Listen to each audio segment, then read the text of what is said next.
Have you ever felt a pull towards a place you know you shouldn't go? A morbid curiosity that whispers, just one look, what could happen? For me, that place was the old service tunnels under my university campus.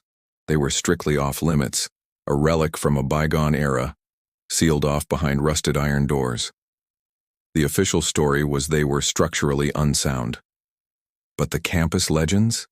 They told a different tale, a tale of disappearances, of strange echoes in the dead of night, and of something that lived in the dark. My name is Leo, and during my junior year, I was what you'd call an urban explorer. My friends Chloe and Ben shared my obsession with the forgotten corners of our city. The tunnels were our holy grail. We spent weeks studying old campus blueprints, cross-referencing them with maintenance logs we probably shouldn't have had access to. We finally found it, a forgotten maintenance hatch hidden beneath a thicket of overgrown bushes behind the old observatory. One moonless Thursday night, armed with headlamps, a map, and a foolish sense of invincibility, we pried open the heavy iron lid. The air that billowed out was stale and cold, carrying the scent of damp earth and something else. Something metallic and vaguely sweet like old pennies in decay. Ben went first, then Chloe, then me. I pulled the hatch closed above us, plunging us into absolute blackness. Our headlamps cut sharp cones of light through the oppressive dark.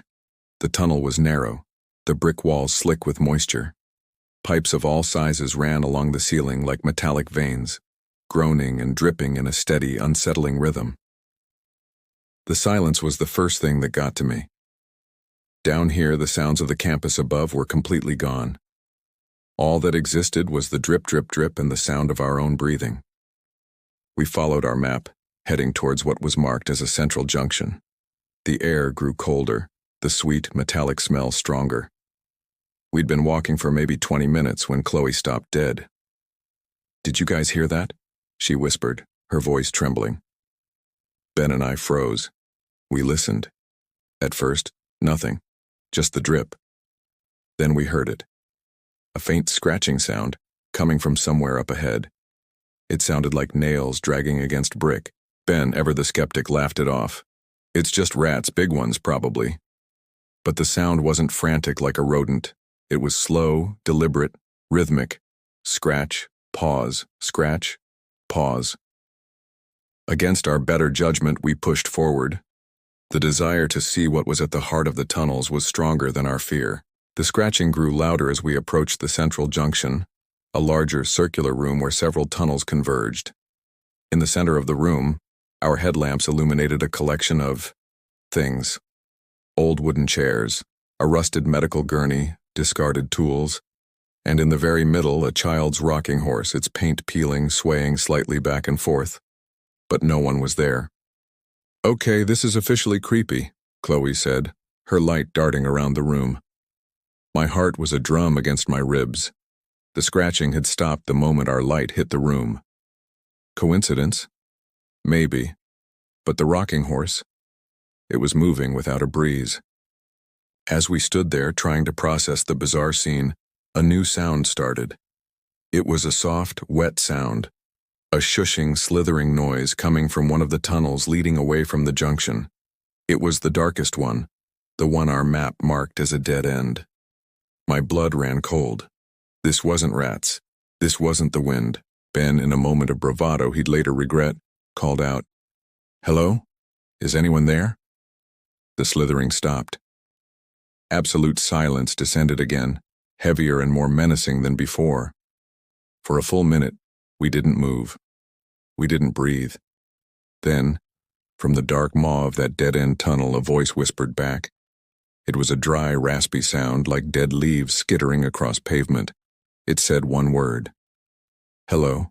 We didn't need a second invitation. Panic took over. We turned and ran, not caring which way we went, just away. Away from that voice.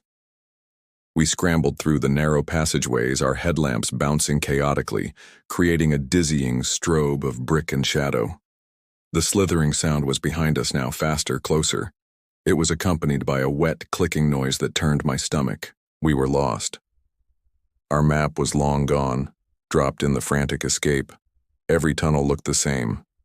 The air was thick and suffocating. Chloe was sobbing, and Ben was cursing, his bravado shattered. I felt a scream building in my chest, but I choked it down. We had to keep moving.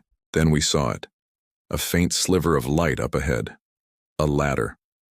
Hope surged through me, raw and desperate. "There!" I yelled, pointing. We scrambled towards it, the clicking and slithering seeming to be right at our heels. I could almost feel hot, foul breath on my neck. Ben practically threw Chloe up the ladder. I was right behind her. As Ben started to climb, he screamed. I looked down. From the darkness below, a long, pale, multi-jointed limb, like an insect's leg but disturbingly human-like, had wrapped around his ankle. It was slick and gray, and it pulled. Ben scrabbled at the rungs, his face a mask of pure terror. "Don't let it take me," he shrieked. Chloe and I grabbed his arms, pulling with all our might. For a terrifying moment, it was a tug of war. The thing below was impossibly strong. We could hear more of them now, chittering and clicking just out of sight. With a final desperate heave, we pulled Ben free. His ankle was raw and bleeding, but he was with us. We didn't wait to see what was climbing the ladder after us. We slammed the maintenance hatch shut, fumbled with the lock, and ran.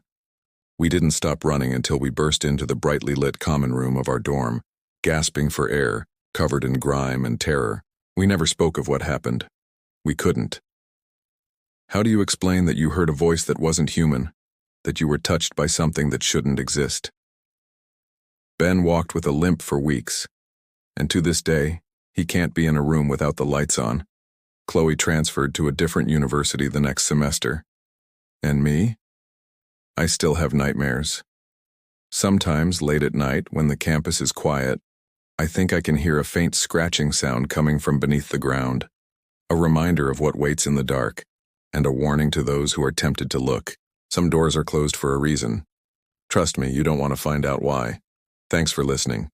If you enjoyed this story, or if it sufficiently creeped you out, make sure to hit that like button and subscribe for more tales from the dark. Stay safe out there.